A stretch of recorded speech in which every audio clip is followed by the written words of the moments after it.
The California Democratic Congresswoman Maxine Waters was denied entry to a detention center in Los Angeles. Ma'am, we're lobbying secure right now to all visitors. Excuse me, I need to get in. Contact our public affairs office. I need to get in.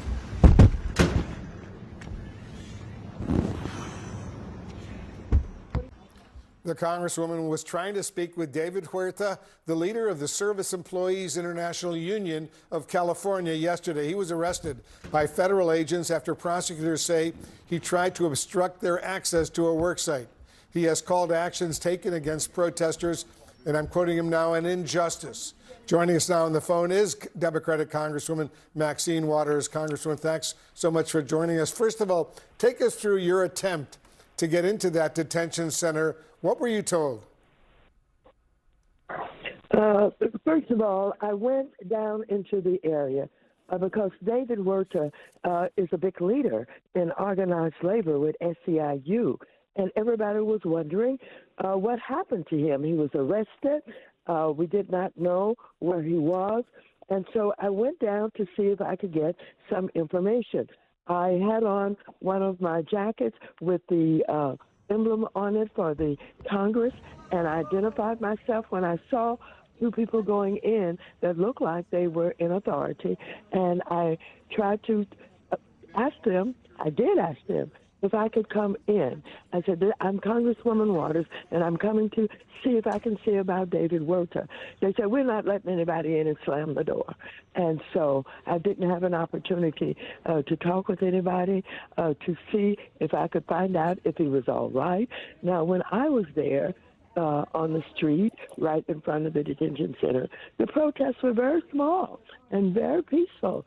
There was no animosity. The only problem that we had was the National Guard, who was standing there with these assault weapons, in front of the small crowd that was there.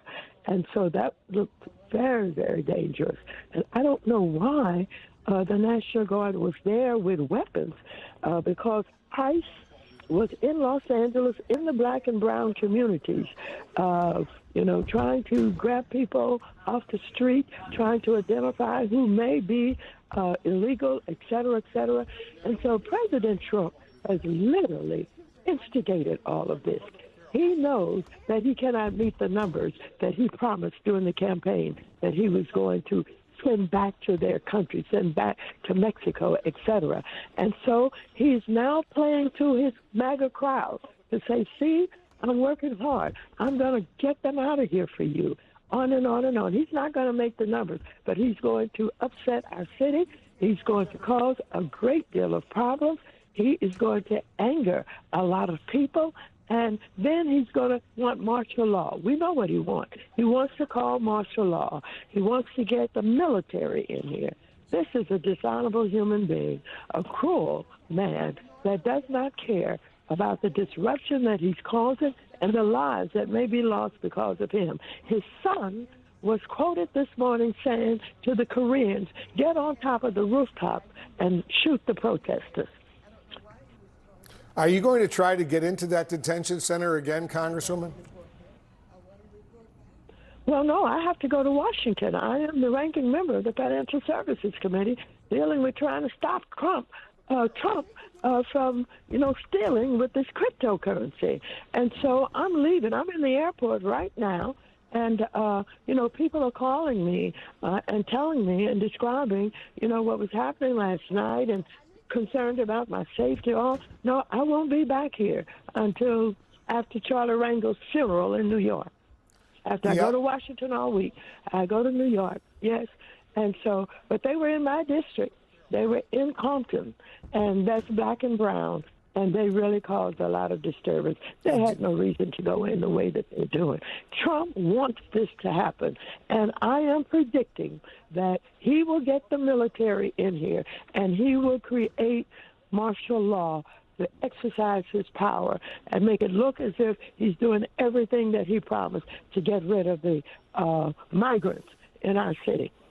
I just want you to be safe and be careful out there when you get back out there after you come back to Washington and then go to New York. As you know, Congresswoman, the LAPD police chief, Jim McDonnell, says the level of violence he's been seeing across Los Angeles, in his word, and I'm quoting him now, is disgusting. Given that, why shouldn't the National Guard be involved? Well, I was surprised at the way that the police chief was describing all of this. There have been no violence where anybody that was protesting hit anybody, shot anybody, threatened anybody. Nothing has happened. And so he doesn't know what to do, probably, because this is a sanctuary city and the police don't have the authority. All that he's got to do is work with the governor. The governor was not even called when he sent in the National Guard. The mayor was not even called. The president is initiating this purposely. He knows what he's doing. If he was, thinking, well, first of all, he started all this with the targeting, all of the migrants in the way that he's doing. And so, if we had people who were working together and cooperating, the governor would have been contacted, the mayor would have been contacted, and they would have said to the police, whatever the sanctuary city is, if we need to undo that at this time so that the police will have the authority, we can do that. But no, the president doesn't want that. He wants to use his power. And I am predicting he will go so far as to create martial law. I just want to point out, and I'm sure you know this, Congresswoman, there has been some violence in the course of these protests. Some police officers were assaulted and some vehicles were damaged in the process. So there has been some violence out there, right? Well, the thing about it is you may have people, one or two or a few people, who will not conform. That happens everywhere. That happens in our workplace. There's always someone who does something. But we are saying to people, don't be goaded. Don't be goaded into a confrontation. Don't be goaded into violence, because that's what Trump wants. He wants the violence so that he can send in the military and create martial law. That's what he wants. And if a few people were doing that, I've not heard of anybody being shot. I've not heard of anybody being killed. I've not heard of anybody being beaten. So I don't know what all this so-called violence is all about. All right, Congresswoman Maxine Waters of California, thanks so much for joining us. And when you get back out there, stay safe. Thank you very much. The National Guard is on the ground. Marines are ready to deploy. There have been multiple clashes with law enforcement and people have been arrested for violent acts. The president is urging the LA police chief to, quote, bring in the troops. How are you assessing the situation, John? Well, this is a very difficult situation for LA because the city of LA, and most pointedly the LAPD, is caught in the middle here, even though it may not look like that on the screen. You know, what you had was, by bringing in the National Guard, what Tom Homan, the Trump administration, and the federal government were saying was, we have to have our immigration people, ICE agents, out on these raids looking for undocumented people. Why is that? That's because the pressure has been coming from the White House to ICE to increase from 1,100 a day to 1,600 a day to 3,000 a day, and without hitting these bigger targets, large factories and garment center locations, they're not going to get those numbers. Well, the LAPD is barred by California law by participating in those things. So the National Guard was sent basically to say, we'll protect the federal people with federal people because we're running out of agents. The problem came yesterday when the National Guard was behind the jail as they were bringing back the people that they had arrested on these ICE raids, and the crowd surged on the National Guard, and there was a very small number of National Guard, and there was a very large growing crowd.